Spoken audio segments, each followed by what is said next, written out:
Watching this video could save you money, time, frustration, and all for the low, low price of nothing.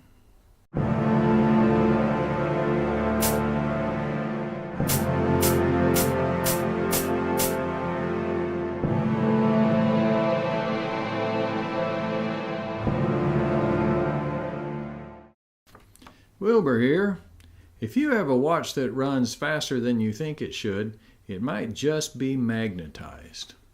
Stick around a bit and I'll show you how to deal with that problem. Here I'm checking the magneticity of my Glycine Airman with the field compass. If the needle deflects like this, it tells you that some part of your watch is magnetized. Demagnetizing a watch that is magnetized doesn't necessarily affect how your watch is going to run. I will explain more about that in a minute. There may be better compasses out there to use. My local watchmaker has some tiny ones, but this one works. Here are some you could get from Esslinger.com if you don't already have something that will work. Very affordable. Here's my glycine on the time grapher. As you can see, it's running a little bit erratic in the face-up position at plus 14-ish seconds a day with the amplitude of around 277 degrees. And the beat error is at 0.4 milliseconds. Crown down, it's a bit faster, gaining 25 seconds and 244 degrees, but no beat error. Not horrible, but could definitely be better.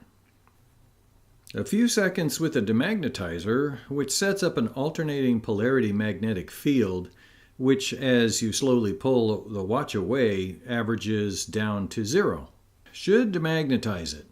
I only show doing it once, but you may need to do it several times to be completely effective. Now back to the time grapher. Face up, it's about plus 4 seconds instead of plus 14, and 286 degrees instead of 277. And the beat error has gone down from 0.4 milliseconds to 0.3 milliseconds. And although my video doesn't show it, it looks to be a little less erratic. Crown down, there's even a greater improvement with it settling in at about plus 5 seconds instead of plus 25 seconds, and 250 degrees instead of 244. And of course the beat error is still 0.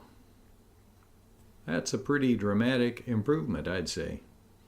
And the procedure to fix it is pretty easy and non-invasive.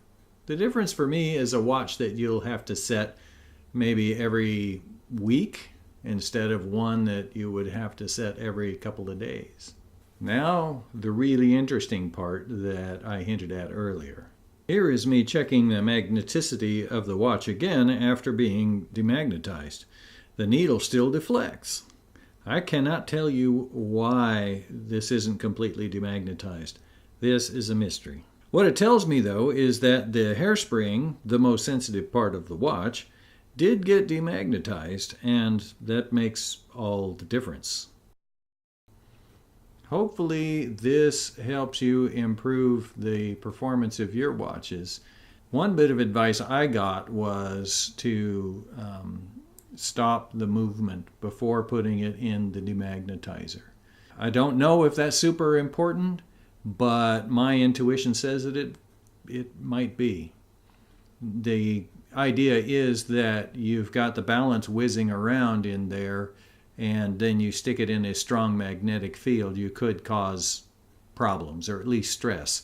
And so if you have a hacking movement, a movement that hacks, then pull out the crown and stop it that way. And if it's a non-hacking movement, then I think just let it run down so that you can put it in there without it going back and forth.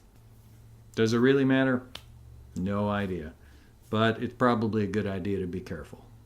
Please poke the like button if you found this video useful, and subscribe to keep more useful things coming. Wilbur out.